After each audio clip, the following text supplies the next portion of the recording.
No, no, no. Hello, hello. Welcome to the People's Card Shop.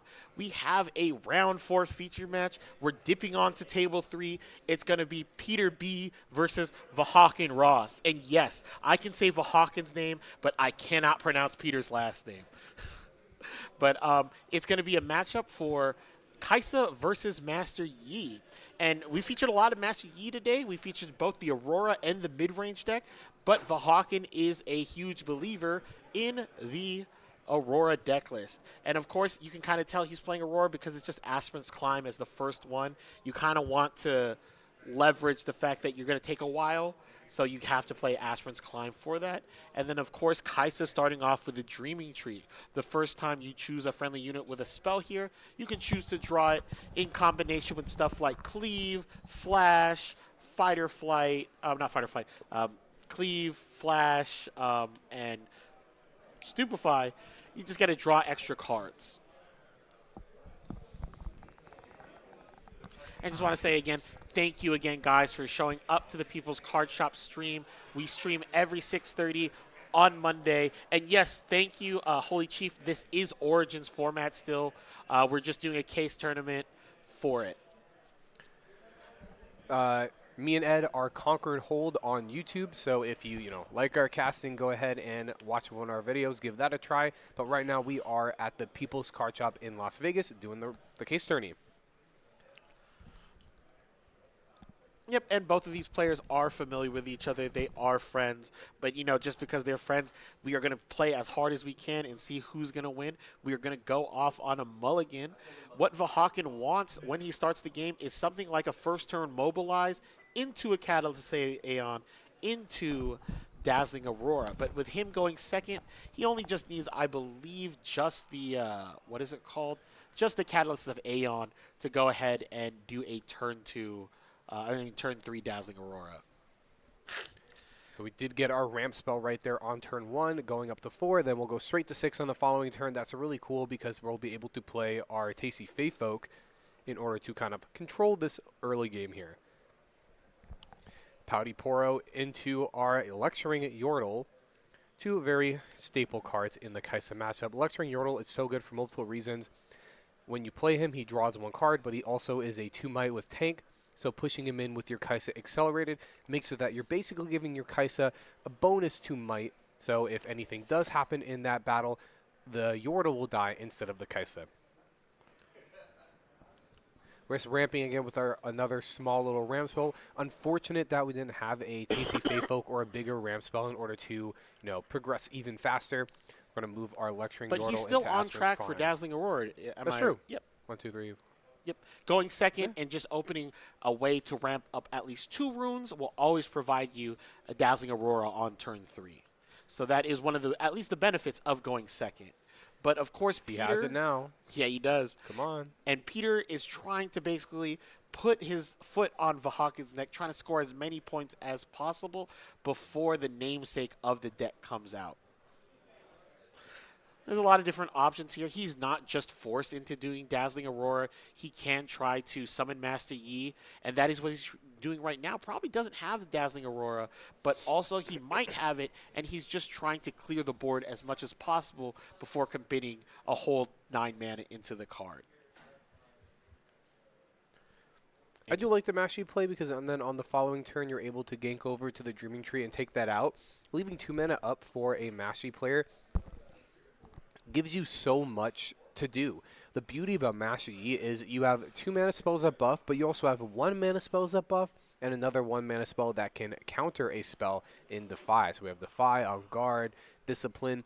So along with your bonus to Might while defending, it is very hard to take a minion off of a Mashi battlefield, even if they don't have that much mana up. But Kai'Sa has a lot of mana, so she's able to do many different combinations of spells herself in order to remove that Mastery without even being in combat first. If I was Peter here, maybe I resign the fact that maybe I can't get over this Master Yi. Maybe I pull back the Poro and then try to summon as many units as possible. Because what we've seen from Vahakn, at least from my knowledge, is that he probably doesn't have the Dazzling Aurora. I would. Most Dazzling Aurora players, you just got to play as soon as possible. So while the Yi is a good play, the Watcher is a crazy way in order to get over the Yi, giving it -3 points. You can accelerate it inwards as well. So Master Yi is going down to 3, then plus up to 5 from the 2 might bonus from the Yi. It has to be like double on guard to even make it. Oh, and a Rune Prison. Rune Prison is a great card when you are trying to do some type of hold-centric strategies. However, the Rune Prison will not stop the Kai'Sa plus Cleave combo, able to, 1, kill the Master Yi, but 2, draw a card and score a point. And again, we've seen this matchup countless times. We need to use this Kai'Sa to try to draw as much as possible, because the issue is Vahakn's monsters will eventually be too big for Peter, and if Peter just has a bunch of cards working in tandem together, it would be great. So Yeah, so currently right now, the Kai'Sa is at 5 points if anyone is having any discrepancies, but we will go ahead and move the dice over.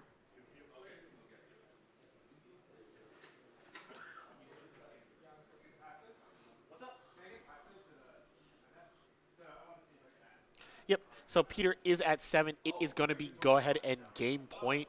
He has to be able to just to hold at least one of these battlefields to score the point. thank you for a catch there. Really appreciate that.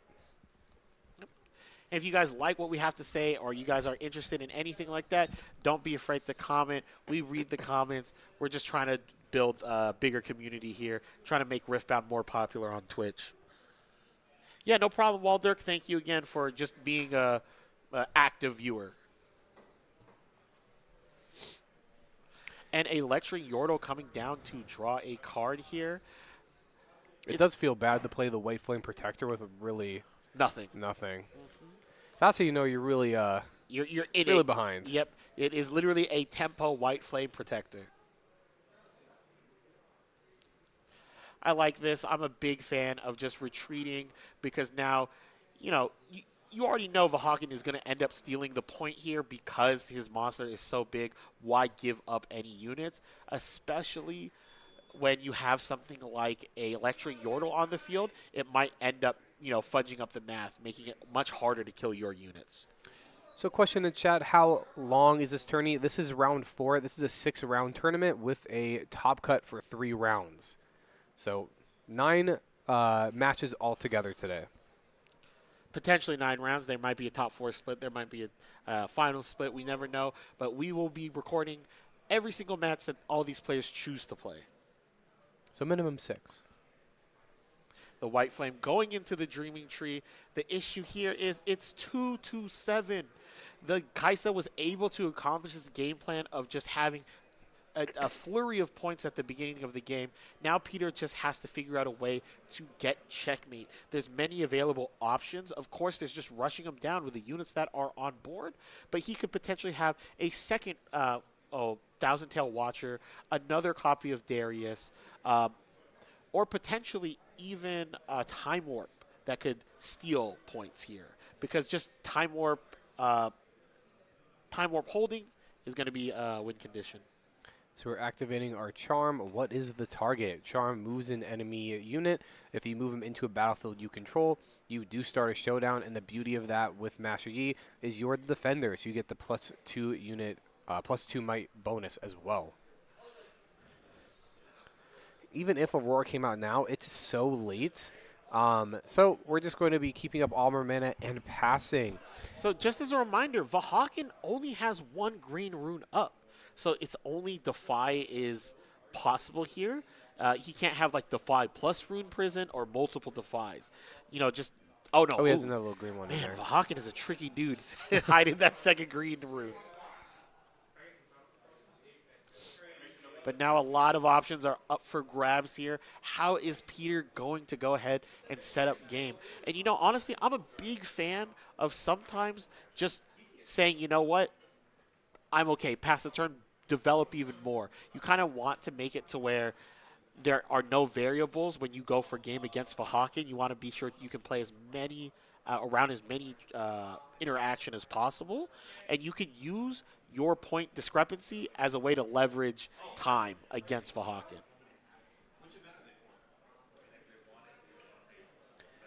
I wonder what Vahakn's hands is because he passed with so much mana. Probably a lot of, interactive cards, buffs, things like that. Surprised, no minions. No Aurora and no big minion. And here we go. It is game point. It is 8.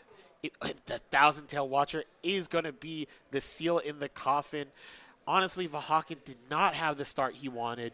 Vahakn opened up enough ramp to summon Dazzling Aurora on turn 3. Oh, I just saw his hand. He had 2 crystals. Yeah. It was a handful of ramp, but not enough things to do with it. Oftentimes we see the Dazzling Aurora players win without Dazzling Aurora, but that's often in conjunction with multiple activations of Deadbloom Predator. Getting Tasty Fey Folk, the Predator, and he had nothing. And Vahakn not seeing any of that stuff definitely is a recipe for disaster. So now it's going to go ahead in game 2. Do you have any, insight on what these players might want to side, or what is the game plan going into game 2 and 3? I see the Mashy player moving around a lot with his hand. I feel like maybe he is siding out the Auroras and going for the mid-range play. That is my favorite style of Yi, is the Cyber being like a smoke screen. But if he is not the smoke screen, I would like to see a little bit more more protection spells in there, maybe adding a second Rune Prison from his side deck into his main to stop those big crashes with the Kai'Sa or Darius from, being able to pick off your guys. Yep. And also, it's already on the board. I'm a big fan of Rune Prison versus any of these decks with a bunch of accelerating. Vahakn already gets to go first, already gets to plant his flag on a battlefield. If he's able to back that up with a Rune Prison, it doesn't even matter if it's something like a Darius plus a Cleave. Vahakn will be able to protect that board. And that's really important, at least going first. So just want to say, if you guys don't know what's happening right now, we are the People's Card Shop. We stream every 6:30 on Monday. If you don't know who I am, I'm Ed. I'm joined with Michael. We have a YouTube channel called Conquer and Hold. Come check it out. We have weekly Riftbound content. We also commentate as much as we can. And if you like what we do, just let us know and go ahead and give us a like and follow. But it's really interesting on what battlefields both players are going to go ahead and choose. I feel like it's probably Reaver's Row into Vilema, pretty sure. It could be Vilema. I like the Or you think he's going to Obelisk of Power as the first start? Yeah, I like Obelisk of Power going second, though, because it gives you the Catalyst of Aeon as one of your openings. You can do that, too. True. But if you play the Vilemas, then it's like you have nothing going for you. You're trying to... Well, I guess if you give him the Vilemons, he's going second. He gets the Kai'Sa out for free, so that is pretty bad. It could be the Valsma. Yep, it's just that just seems to be a blanket one that Master Yi does. Master Yi doesn't really play like a very games, like their own specific battlefield. They often use battlefields that are, a double Vile Null layer start. No one is retreating. No one is backing down from a fight. We're there forever. This is the Fight Club episode. We're going down in the Vile Ma's lair. That is really good for the Master Yi player right now because Master Yi doesn't really care about getting himself out of the lair. He more cares about his opponents not being able to get out the lair. Master Yi himself has ganking, so he's able to go between both battlefields without moving back to base. And Kai'Sa doesn't really have a unit that is able to do that. So once she's in, a classic Kai'Sa play is pushing in your Kai'Sa accelerated, drawing a point or drawing a card after you get your Conquer, and then putting a 2-drop in there, pulling your Kai'Sa back out. But that is not an option at all this game because it's a double Valma's Lair. And no ramp from Vahakn and no 2-drop from Vahakn. This is not looking good here. If I was Vahakn, I want to play a Catalyst of Aeon as fast as possible. Nice, there nice, it nice. is. So here's the thing. Vahakn is going to go to 8 mana. We cannot play what's that card?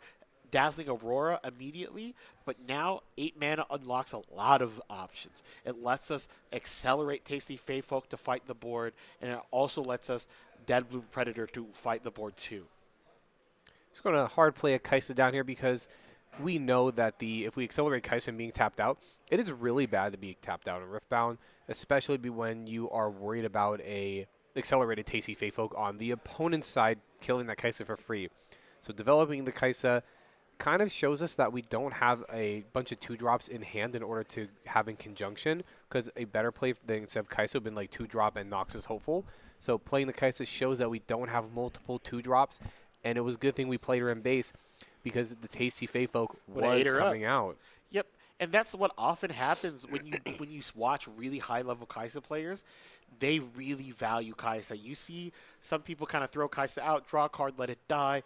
But when I watch these really good Annie plays, these really good Kai'Sa players, they're able to dodge and move and make sure this Kai'Sa gets as much value as possible. It might not draw a bunch of cards, but it might draw a lot. And Peter is trying to just make sure that happens.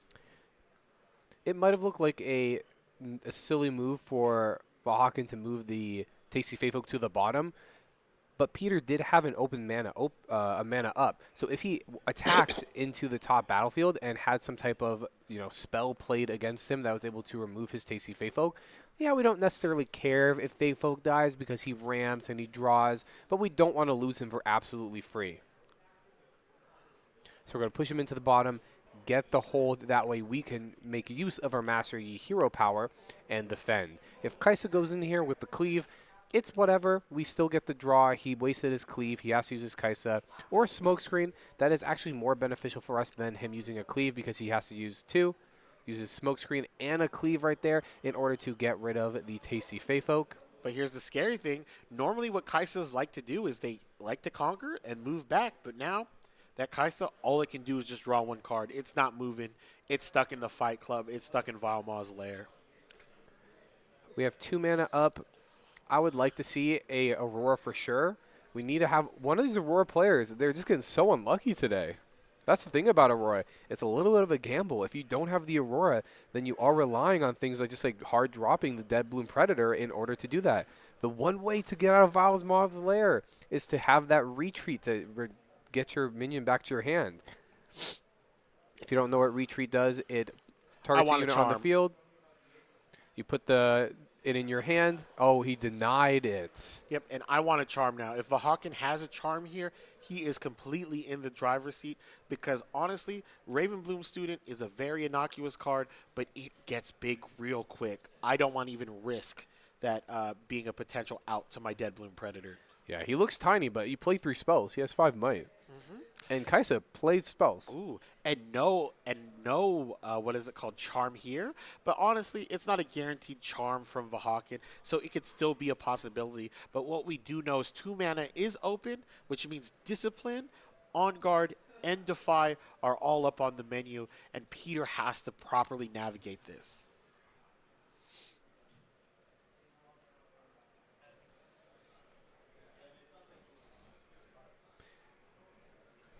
Remember that the buff from Master Yi only takes place when the unit is defending, so we can use removal spells to kill the Dead Bloom Predator before it gets the +2 additional might.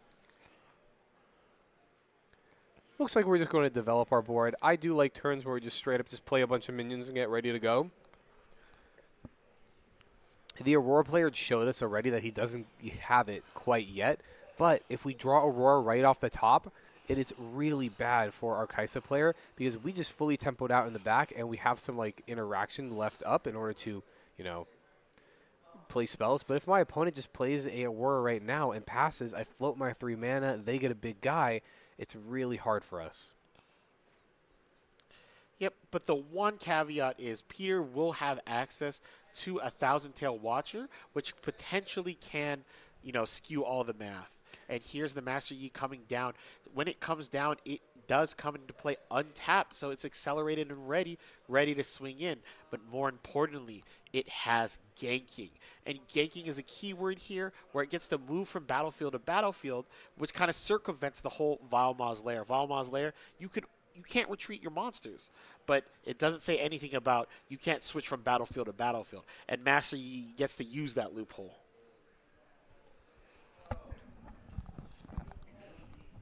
So this is the turn. If Peter has a Thousand Tail Watcher here, it is going to be a great turn.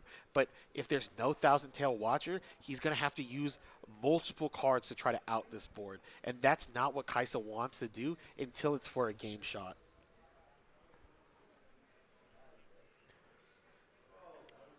Master Yi can come back in these games even without Aurora. But that's why a lot of people I've been seeing have been preferring the mid-range Master Yi, because just having those early game tempos stops that entire early game from happening. Like, you can do the early game and then rely on your Dead Blooms and Master Yis to follow up in the late game. But Aurora players, if you don't get the Aurora, you're conceding 3, 4, etc. amount of points in the early game because you don't have 2-drops to match. Peter's shaking his head here. It looks like he might not have the play that he wants.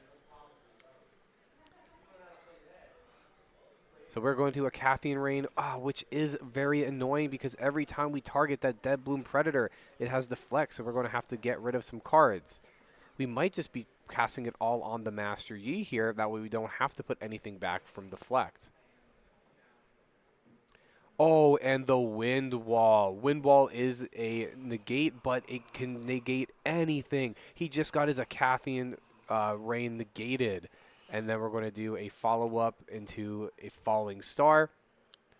That was unfortunate. That Cathian Rain was for nothing. But we were still able to get rid of the Yi. So Falling Star the Yi is not bad. So we're able to get rid of it. And the draw card is moving our definitely Kai'Sa. Yep, Kai'Sa gets the free draw card again.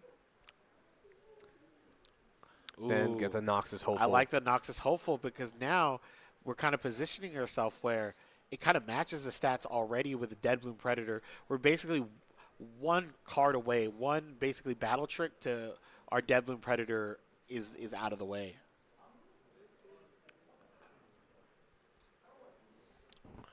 And man, Vahakn this entire time is playing without the dazzling Aurora. What can he have here to help him? Maybe another Dead Bloom Predator, but again, one of the issues with just summoning Dead Bloom after Dead Bloom, it is a great tempo move, but once you start playing Dazzling Auroras, now your opponent knows there's 2 Dead Bloom Predators out. They can play a little more risky. They don't need to be afraid of Dead Bloom as they once was. I just want to see one Aurora player play it. I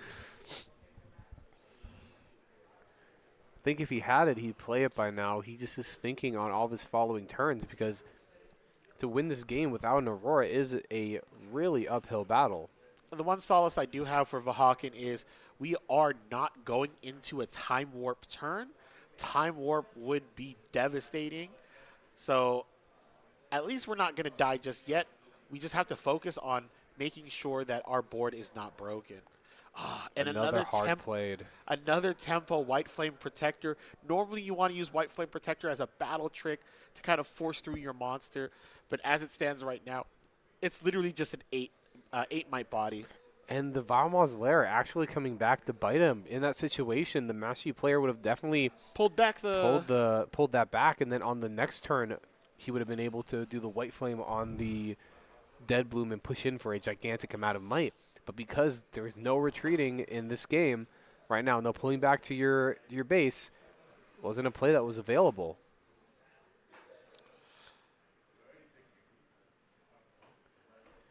Okay, we have 3 2-drops, 4 might, and then the Ravenbloom student can get pretty big. I do really, one of my favorite these are like 3 of the best 2-drops, I feel. One just replaces itself, one is 4 might, just on a basis, and then the Ravenbloom student can get 2 4 might or even more depending on how you combo. Another Cathian Rain. Man. All on the White Flame Protector. And I love that play because we already know that, okay, he's not trying to go in just yet. And I like that play because even though Peter might have a battle trick and it could potentially win him the game by pushing through that Dead Bloom Predator, he wants to make sure that he has every available out to play around all this open mana and deems it not worthy, not necessary, and he could try to play a little bit slower. From Peter's expression on that last play, I don't feel he was not too happy about having to do that at Cathian Rain. Now we're going to punch in our Tasty Fae Folk here. And I think this is going to be a game with no Dazzling Aurora, and Vahakn is on game point. He's saying you need to get rid of 2, and I can see it in Vahakn's hand. That Defy is still there. So it basically just checks Void Seeker. It checks, what is it called? It checks Cleave. I was about to say, I think he has the third Acepcion. A third Acepcion Rain. It is raining non-stop, but this time it's Void Acid on your opponent. And what is he going to kill? I'm pretty sure it's the Tasty Fey Folk, because you don't want to infinite deflect yourself out of this game. I don't know. You might just want to kill them, because it'll be a 10. Is it going to be game, though? That's the real question here. You have to get rid of both. You have to kill both. So I think you kill the Fey Folk. And deal 2 damage to the... Because you would only have to deal 6 to the Fey Folk, and then put the rest of the 6 damage on the Dead Bloom, and then pump up your Raven Bloom, and then try to to win at that point. Because and then that plays around Defy, yeah. It not only loses to On Guard, but at this point, better have it, you know? Because he'll be at 8, he'll be at 10, he'll take 6 damage, he'll be at 4, and then On Guard, he'll go back up to 6, so he'll have 6 health on the Dead Bloom. Even if he has On Guard, he'll be able to clear it.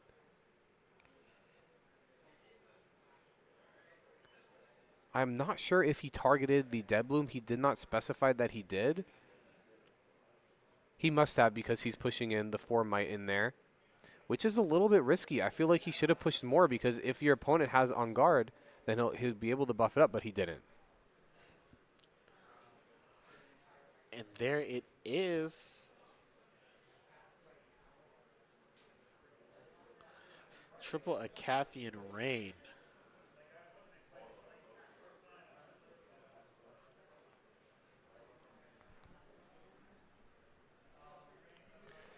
They made that a little unclear about who won. I'm pretty sure we're going into the next game, because it looked like Kai'Sa was not able to take over that battlefield, so just kind of surrendered.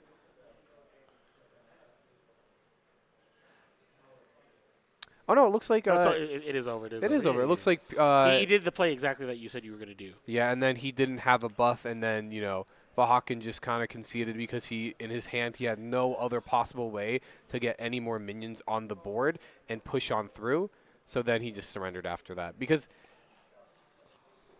Kai'Sa didn't win in that specific instance, but Vahakn did not have a way to come back into the game after that. Yep, and that was Peter really just showing off the mastery of Kai'Sa, being able to just know your role, when to be aggressive and when to kind of play a more controlling game.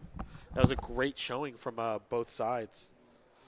And if you guys don't know what's going on here, we are streaming a case tournament for Origins Meta here in Las Vegas at the People's Card Shop. If you want to come down and check out the People's Card Shop at Vegas Regionals, come by, check us out. We have a huge selection of Riftbound, huge selection of cards. Also, we do Riftbound on Mondays, Wednesdays, and Saturdays, which we stream every Monday at 6:30. So come check us out. If you guys love our commentary, be sure to let us know. What do you say? I don't know what to say.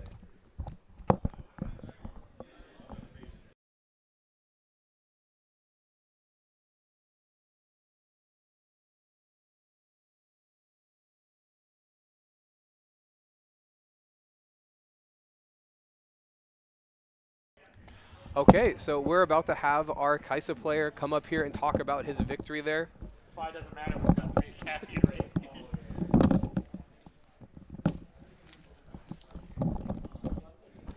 Welcome in. And then, yeah, you can just talk in those headphones. Hello. Oh, I need to go this way. Welcome. Hey. So just a couple of questions about the game. Yeah. When you are going versus Master Yi, how do you feel your Kai'Sa matchup is? Oh, I think it's a bye. I think he's like probably the fakest deck in the format, but people still think that deck is good somehow. But yeah, I think it's usually like 70-30. Yeah, when I think about Yi, I feel like he has all of the answers, but he has to have all the answers. But you have all of the agency of, you're the aggressor. You have all the small drops. You have all of your removal spells and the ability to push in, and you're always putting Master Yi on. He has to have it in order to protect himself versus you, and it's a little bit easier for you because you don't necessarily have to have anything. Yeah, their deck like needs a very specific sequence, especially because he's playing the Royalist. So like, not only does he have to draw like ramp early and then like try to find like either counter spells or like kind of interaction in the mid game. Like he saw like Tasty being one of the the smaller threats that the Royalist can play that you don't want to hit off Aurora specifically, but he still needs to go from like ramp, play something in the middle to Aurora, or I'm going to be up like 4 or 5 points.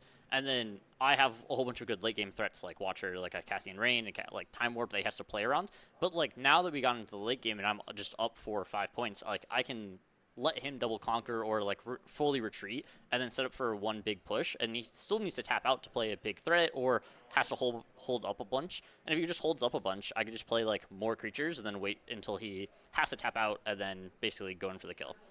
Yeah, I agree with you where I like Mastery mid-range, but Mastery Aurora, it's like he's giving up the entire early game, and once you're up on your points, then you get to sit back and say, you can't win, even if you hold for like 4 turns, or like maybe 3 turns. It's like whatever. You get to slowly build your board and play out. How did you feel when he win-walled your Acathian Rain for the first time? Yeah, it was interesting. He has like 3 up, and I'm like basically I had like double rain. That was game 1, right? So I have like double rain in my hand and Falling Star, and I'm basically fine with him trading 2 runes for the Cathian Rain because I just needed him to not be able to like play a big dude and then hold up multiple interactions for the following turn. So the second that I get to trade my Cathian Rain for a Windwall and then still be able to kill. Like, I have 11 runes up, so it's fine if I sack 4 runes there. Falling Star, his dude, go back in, and then now I'm up in the race, and so he needs to have interaction to kill my dude, and then not die to my Cathian Rain on the following turn, which he didn't have, so yeah. Yeah, you did the Cathian Rain, and we're like, whoa, he had the wind wall. But then you basically had the kill spell anyway, so it's like, you kind of did what you wanted to do anyway. I really wanted to trade, because I had double Cathian Rain and the Falling Star. I really just wanted to get the, like, I know the Falling Star is going to get, like, around, like, Defy or something like that. So, but I want to trade the 7-cost spell in my hand. So, I was overjoyed that I got to basically trade Windwall for Cathian Rain when I have another one and still kill his dude and conquer and put him in the position of, like, you need to have multiple things. And both games he didn't have multiple things, so. What do you think the hardest matchup for Kai'Sa is this format? What have you played against recently where you're like, man, it's kind of like a rough time? I think it's not even a bad matchup, but like I think the only tricky matchup for the deck is Annie specifically. You don't really have a lot of interaction with like the Vi Ride the Wind, right? So like the entire game, it's the only game to where I'm not trying to play slow as Kai'Sa and trying to just like build up a rune advantage. I really have to push the pace and keep up with the Annie because with the sneaky deck hands, all the accelerate units of like they get to play all the good Kai'Sa, the Draven, all this other stuff, and they're really good good tempo aggro deck that I had to keep up on that matchup versus and try to be ahead because if they ever get to 6, I basically can't do anything about Vi Ride the Wind. So like. My only loss today was to Annie to where like they just had Vi Ride the Wind on like 5 and 6 both times. So it's just like that's the matchup that's tricky. I don't think it's like that bad of a matchup. I think it's maybe like slightly less than 50%, maybe like 48, like 46. But like besides that, no, I think the set 1 format is pretty much like Kai'Sa and Annie, so and everything else. Yeah, even your worst matchup is like. They have to have it. Yeah, like it's not like you're countered by their deck specifically. You're countered by that like one interaction within the deck, which if you can play well and tempo out really heavily, it's like whatever. Yeah, it's like sacking runes to play Hex deck when I already used my Kai'Sa ability, playing Falling Star basically with any value I can in the early game. It's just like the only way you can keep up with that matchup. So yeah, it's that one's hard. And last question, for the Aurora deck, what did you side in that second game to fight him? I have two Brins, 3 smoke screens, and a Mundo. Basically, a Mundo, that's cool. That's cool. Yeah, basically, especially the Master Yi version, they don't really have like interaction for Mundo at all. So like, if you ever get to hold a point and you're up in points, and you just put a Mundo on the board, they can literally never interact with the Mundo, and then like the only thing they can do is just charm the Mundo back to the base, and then your Mundo is still like 13, 14 power, and then you just move it back up, and then you take their thing. So they can never attack into it, and it's just like, yeah, it's just crazy. And you did Val Mausoleer second game, right? Yes. So that's kind of cool with the play you were saying because Mundo's weakness is into that matchup Yep. only the charm. So if you play something in there, you slap a Mundo, then Yeah, you're just good. I have a Violence Slayer specifically for like just Annie basically, and then I play the Zon Wardens for like the third battlefield just to make so the Mundo keeps getting bigger and bigger for the slower matchups. You're not a fan of Reaver's Row?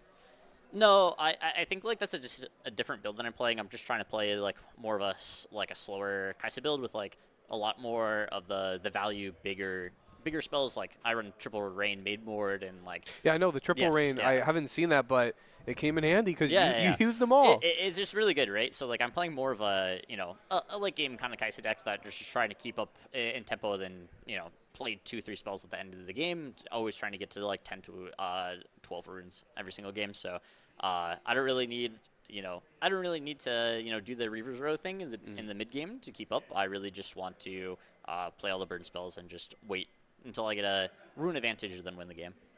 Okay, well, good job. Hey, thank you. Have a good rest of your tournament. Yeah, Good luck. yeah. Hope to Thank see you in Top Cut soon. Yeah. You got 2 more rounds. Yes, too. Good luck.